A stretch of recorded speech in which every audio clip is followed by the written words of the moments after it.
Buenos días, señor vicepresidente, colegas diputados y sobre todo, pueblo de Venezuela. Hoy se nos convoca en esta Cámara para hablar de un tema de muchísima gravedad en nuestro país, la situación de la justicia. Y qué oportuno hacerlo precisamente el día que la Fiscal General de la República comparece ante este recinto para hablar sobre este tema. Y en una cosa debemos coincidir con ella, sin duda alguna que se trata de un problema complejo.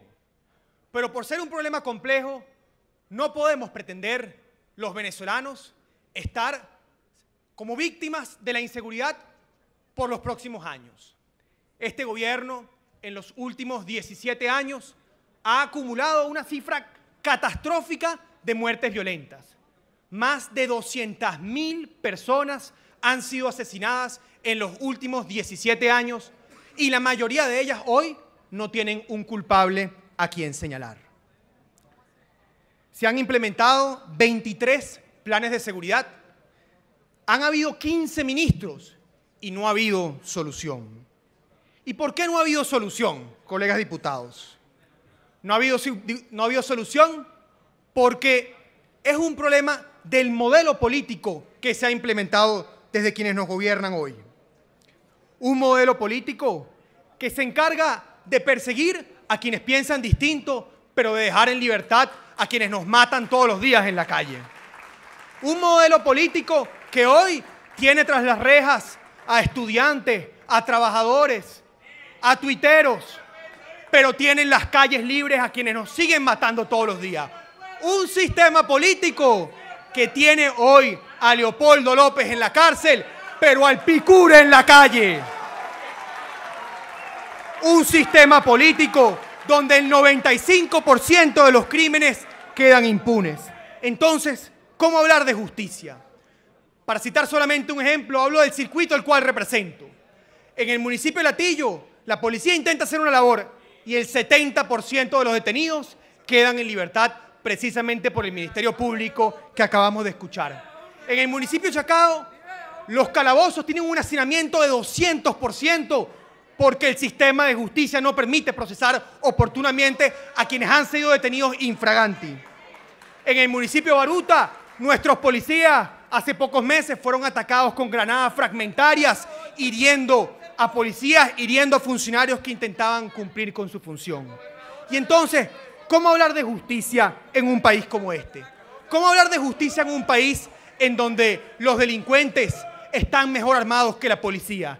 En donde cuando matan a un PRAN en una cárcel, vemos un festejo de balas, balas que solamente puede otorgar CABIM según la ley. ¿Cómo llegan esas balas a los delincuentes? ¿Cómo llegan las granadas a los delincuentes? Son preguntas que nos hacemos. ¿Cómo hablar de justicia en Venezuela cuando hay una impunidad absoluta? ¿Cómo hablar de justicia en Venezuela si precisamente por estas cosas que hemos dicho hoy, quienes son víctimas de la violencia, quienes han sido víctimas del AMPA, no pueden declarar porque las consecuencias de hacerlo serían peores que quedarse callados con su pena? Quizás quienes están hoy a nuestra derecha no entienden este problema porque por 17 años han andado dando vueltas por el país con escoltas y camionetas blindadas. Pero quienes salimos a la calle todos los días padecemos este problema de primera mano. Es por eso, queridos colegas parlamentarios, que nosotros creemos que debemos cambiar un sistema que no tenemos duda, quienes nos gobiernan hoy no les interesa cambiar. Si a este gobierno le interesase resolver el problema de la inseguridad, hubiésemos escuchado de parte del presidente Nicolás Maduro, quien en este mismo recinto compareció unas semanas, que no dijo una sola palabra sobre la inseguridad que mata a miles de venezolanos todos los días en nuestras calles. Y no les importa tampoco cuando vemos cómo son resueltos los casos de asesinatos y homicidios en nuestro país. Voy a hablar de algo que considero penoso y lamentable.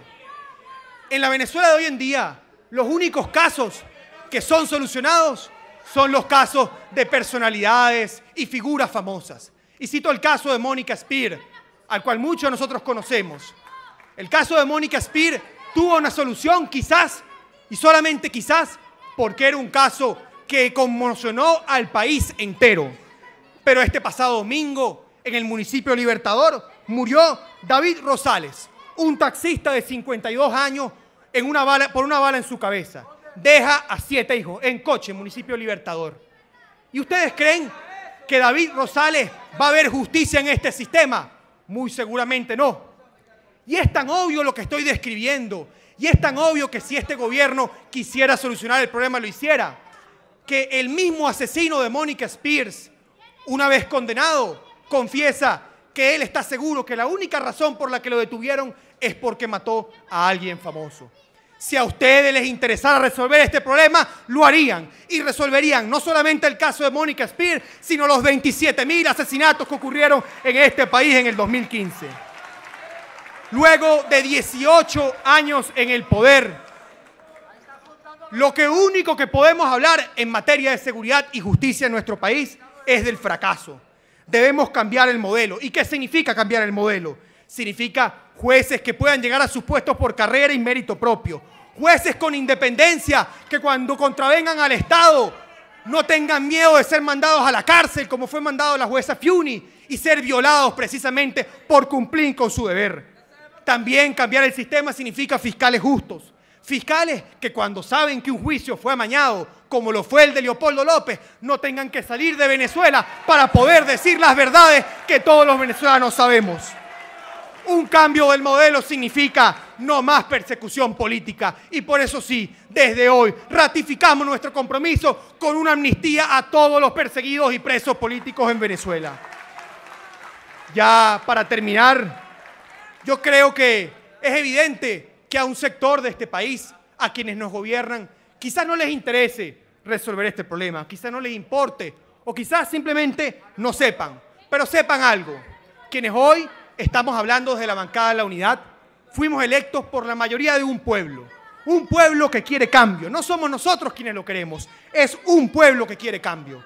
Y si ustedes no están dispuestos a asumir ese cambio, pues existen los mecanismos en la Constitución para remover a quienes no quieren hacer el cambio y colocar a personas que sí estén dispuestas a impartir justicia y a lograr una Venezuela de paz, bienestar y progreso. Muchísimas gracias. Muchísimas gracias. Muchas gracias, diputado Mejía.